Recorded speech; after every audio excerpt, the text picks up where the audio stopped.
Hey, welcome everyone to another episode of Beyond the Case. This is a podcast where global leaders from Harvard Business School's OPM community join in a personal capacity. They share the life lessons, mental models, principles which go behind building enduring and successful businesses. It's not often that we have multiple participants from the same business representing the business and themselves. And today I have the pleasure of speaking with Min Wilson. She is from OPM 66, and she's related to one of my most favorite people from OPM 67, Lynette Lay. Lynette is a special and dear friend. She was on this podcast, I believe, episode 4 or 5. And I mean, it's a pleasure to connect with you as well. I'd love to learn about your journey, your background. Hello, Soheen. Thank you so much for having me. It's a pleasure to finally meet you. Lynette is also one of my favorite people, so we have that in common. My name is Min Wilson. I am the owner and CEO of InCourage Martial Arts. And because everybody asked me this question, I answer it right away. I am a black belt. I have a 5th degree black belt in Taekwondo. I started taking martial arts classes when I was 7 years old, and I started working when I was 14. At the age of 19, I made the decision to drop out of college and become a full-time martial arts instructor. And coincidentally, that decision is why I'm at Harvard Business School now and why I'm sitting with you today. What was your first job at the age of 14? I worked at the martial arts school and I was like an assistant. So we don't just teach martial arts classes, there's also after school and summer camp programs. And I was very much involved with helping the kids with crafts, running games. I was also helping with classes on the floor as well. And so touch on the inspiration for the founding movement. I've heard a bit of this from Lynette during her podcast, but would love a refresher. Absolutely. The martial arts changed my life. And I'll give a little bit of background. I'm Vietnamese. So my family is originally from Vietnam. We actually immigrated to the United States on a refugee program. My dad fought in the Vietnam War. And when we lost, he was put in a concentration camp for 7 years. And that's how my family qualified to come to the United States.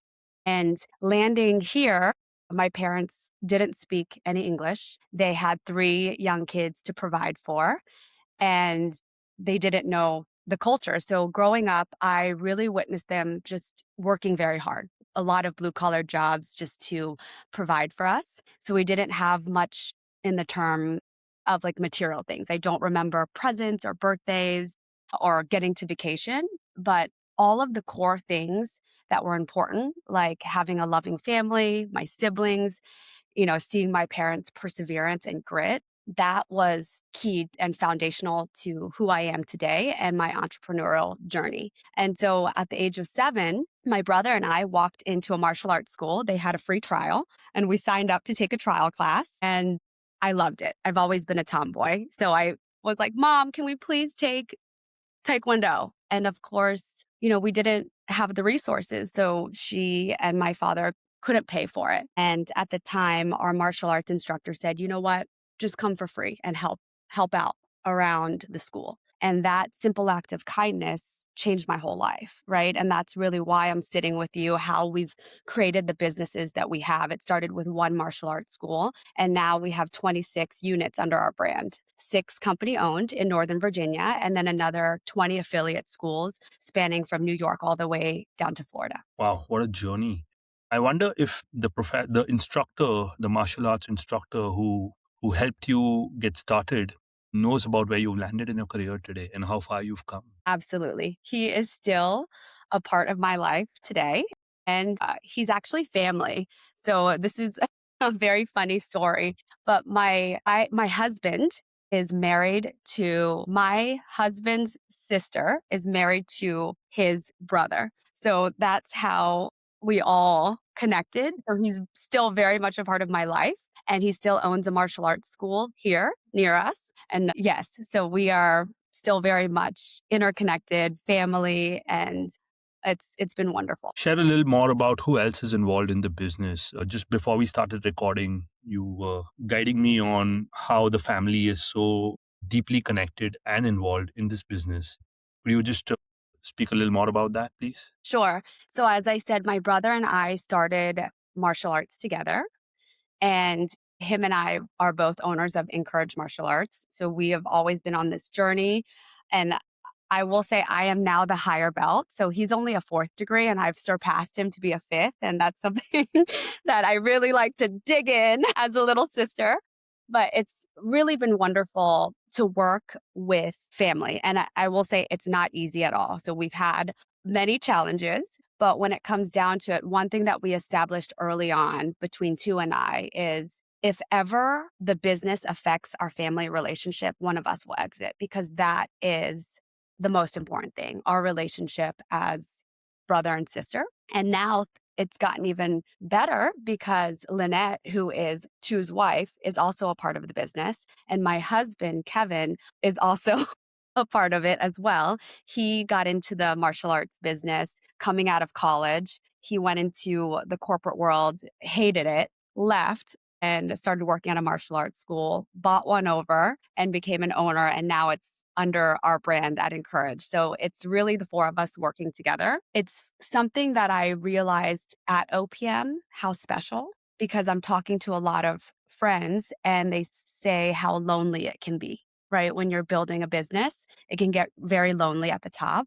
And something I'm really grateful for is I've never felt lonely in business. There's always been someone who I can call to lean on. And that is something that's truly irreplaceable. I think what's so fascinating about your journey is usually family businesses are created by parents and passed on to the next of kin. And that's how the next generation is involved and attempts to stay close to each other. The fact that a brother or sister, their better halves have all agreed on common values, are able to grow this business further as well. I'm not sure I've come across other businesses with such a fundamental layer of business values which keeps them united. So I think that's very, very unique about your situation. Yes, I I wonder will. what conversations are like over lunches and dinners at home. We spend a lot of time together.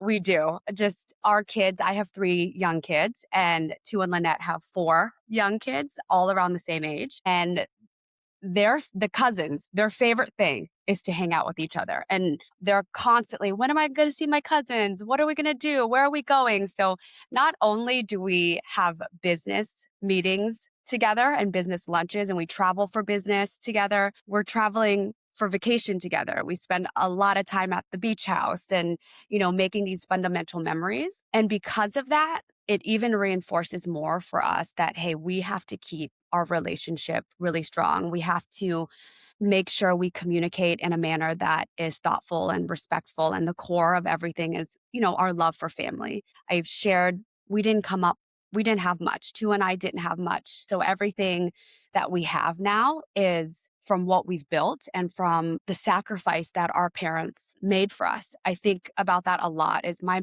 parents sacrificed their whole life to give me a better chance, a better future. And when we had nothing, what we did have is always family. And so that's why really core to how we operate is that family first.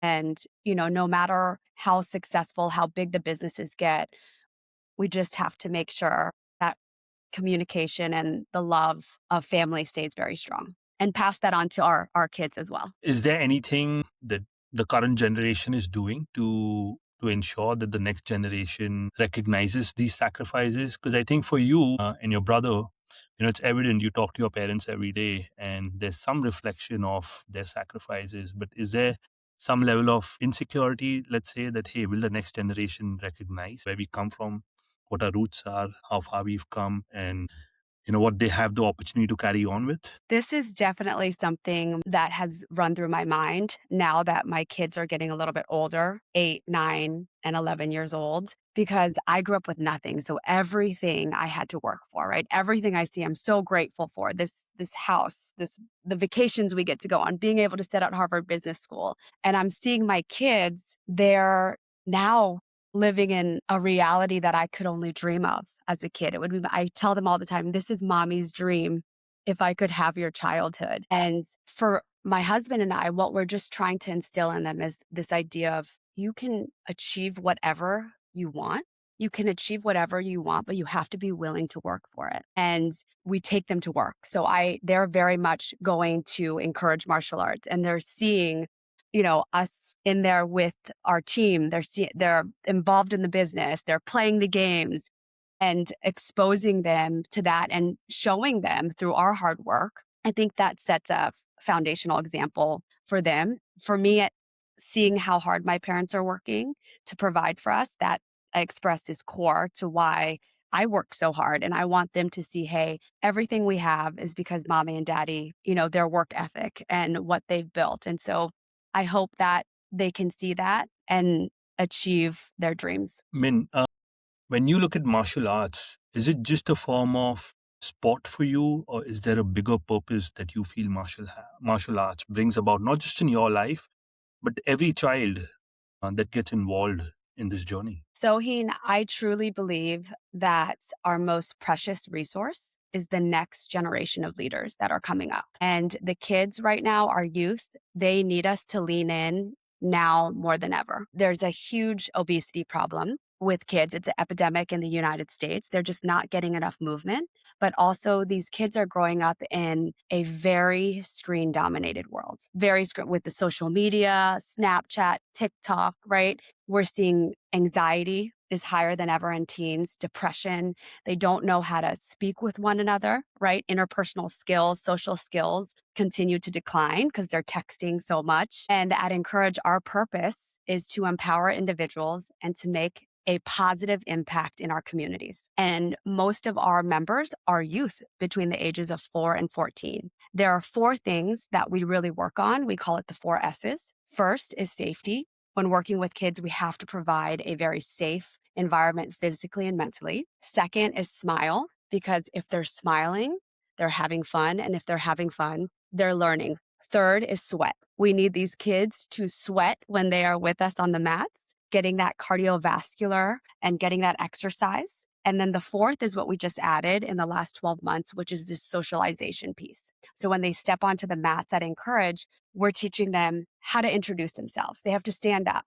They learn about tonality, body posture, and they're introducing themselves. We're facilitating relationships and friendships, right? Real time. There's no screens. And that's why the martial arts, I think, is so popular, so widespread throughout the United States and globally, is we're not just teaching kicking, punching, and self-defense. They're really learning these core life skills: respect, discipline, confidence, having a positive attitude. And I'm sure you can tell by how I'm talking, it's because it changed my life. I was 7 years old when I started martial arts. I didn't have much structure. I didn't have confidence in myself, right? And I was really shy. And coming into this environment, it taught me all of these things, and it reinforced the values that we had at home. And for me, every new school that we open, every affiliate school that comes under our brand, these are individual kids and communities that we get to empower. So really strong purpose. And I'm really grateful that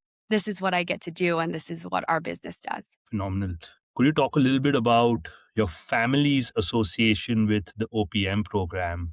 How that has been going, the inspiration for each member to sign up for this program? Yes. OPM is now something that's very special to our family. So my brother, too, he's kicked it off. He is an OPM 65, and he invited Lynette and I to come in and sit in on a class when he was in Unit 1.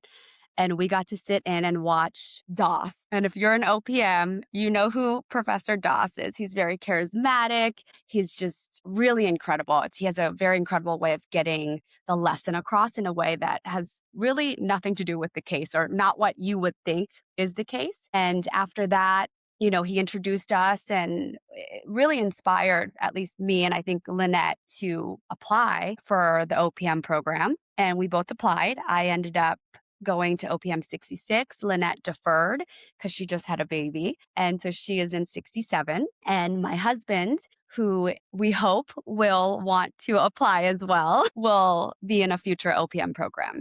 But what makes it really special is these cases that we're studying and what we're talking about and the experiences that we have. Now, all of us are really speaking that same language, and we can say, hey, this is the strategy that we want to attack for our business and relate it to a case. And instead of me having to explain what that case is, they already know. And that makes it so powerful and keeps us, again, in alignment towards the same goal. Phenomenal. Do you all end up talking about cases at home or even at work? Are there any common cases that, the three of you all till now have been associated with? Yes. Yes. We talk a lot about the cases. We talk even more, I will say, just about the experience, because when you're going through it, no one really understands unless you went through it. You've been through unit 1, so you can understand why when you're there in those 3 weeks, it's really all you can do. It's just to stay present, because the mind dump and the coaching and the living group accelerators, we talk a lot about, wow, what a wild experience that is, and how Harvard really curated such a special way to a deep dive into 3 weeks. The one case that sticks out, I don't think you've met her yet, is Professor Frances Fry. I I just met her this past unit in unit 2. And so I talk a lot about the value map, and I'm talking a lot to two about this idea of the value map, and also just, our wobble and our anchor, which is something that she taught us about how to build trust, and being able to share and understand each other's wobbles and anchors has been wonderful. We share our canter as well on, hey, they have you take that test, and in the living group, you go over your canter results. And so we share, hey, are you meaning? Are you logic? Are you empathy? All of these things. And it helps strengthen our communication and understanding of one another. Do you all have different takeaways from a case? Has that ever happened where, something's been discussed in class, you all are at home now, and one person's read of that situation might have been completely different from the others, and it almost turns into a case debate at home for you all? Yes, I will say we have a lot of similar thoughts, but we also do have some differing thoughts when it comes to specific cases. But more so, I remember specifically coming home from unit 1, and I was so pumped, so like, coming out of that, it's almost like you're injected with steroids, right? Like, I came home like, I'm gonna take over the whole martial arts industry. We're gonna roll up 500 schools and we're gonna just kill it. And my brother, who went through this before and has come down from that high of coming out of unit 1 to, was very patient, and he would just, listen to me, laugh a little bit and say, "Yes, well, let's just give it a few weeks. Let's see how you feel in a few weeks." And then, of course, I would come down from the high and be like, "Okay, we won't roll up 500 schools." This is, then really just to stabilize our strategy. But that's what really I think about, is just having someone who's gone through it to understand those really big emotions and to help stabilize as we get more concrete. Decision making work at an organization, now that there's family members from the same generation involved. And like I mentioned before, you all have not been handed this on a platter with a family governance structure set in place or any constitution. So you all have to wing this and figure it out. So how do you all come to a consensus if there's differing opinions? Unit 2 really helped when we had the family office classes. And this is something that we're establishing right now. So it's really just been a big blessing to be able to sit and go through the OPM units and have other families and other friends that have these family offices that have established and gone through challenges. So I've been able to talk to a lot of my friends as we're figuring out how we are going to handle this, because we are first generation, right? And as you said, in OPM, there's a lot of second, third generation people there that have gotten businesses passed down. So we're kind of setting everything up right now. Each of us right now has a vote. So there's 4 of us. On the martial arts side, that really is something that my husband and I are focused on. There's also a software company, and that's what Tu and Lynette are focused on. So it really helps. And both of the businesses go together, because the software company that was created for the martial arts, right? For our martial arts schools. I think Lynette touched on this a little bit while she was speaking with you. We saw this need. We were using a bunch of different softwares that weren't doing what we needed. So Tu and Lynette created a software for us. And now this is its own company servicing 3,000 businesses globally. And, so in that respect, it's kind of nice that we're able to each have our own businesses that we're focusing on that kind of go together. So they focus on the software, we focus on the martial arts, and we're really a team. So if I need a different perspective, I'll present it and they'll say, what about this? Or this sounds good. And they'll poke holes. We'll talk about it. If we're ever in disagreement, we take some time and say, hey, let's table it. Let's think about it a little bit more. And we revisit until everybody is in agreement. Is there any hero syndrome that that might come across in the family at any point where one person raises their hand, says, I'll take charge of the situation. I know what to do here. This may not need a discussion. Let's just run with what I think is correct. Not out of, ego or any of that, but just, there's so much conviction and hey, it's family, it's not like I'm going to be fired. Is that something that, you've seen happen or that there might be a temptation for anyone at any point? Yes. And I will say I have been fired. So I'll share that. Very early on, though, when Tu and I were building the schools together. This was before Kevin and I. We have very similar personalities where we're very strong-willed, right? I think it's just how we grew up. We're really strong-willed, fearless, very stubborn. And when we get an idea, we really stick to that idea. And it's been a really big journey with my brother and just how we communicate and how we disagree. So at one point, we got to a point where I think it was just very heated. It was just a really challenging time in our partnership together. And so he said he fired me. I said I quit. There were tears. I'm driving back to my house. And of course, 15 minutes later, the phone rings and he's like, it's my brother. I pick up, obviously, because I love him. And we're just like, let's not do this. We're better than this. So I have been fired for sure. And through all of those challenges, I will say there's a lot of trust that's been built. So if he feels like really strongly about something and that he wants to lead it, or if Lynette or Kevin, we have the trust in one another that we trust that you can do it. And if you feel strongly, we'll push back. We'll give our honest opinions. We'll poke holes. We'll talk it through. And if you want to take it, we trust that you have the integrity, but also the knowledge to do it.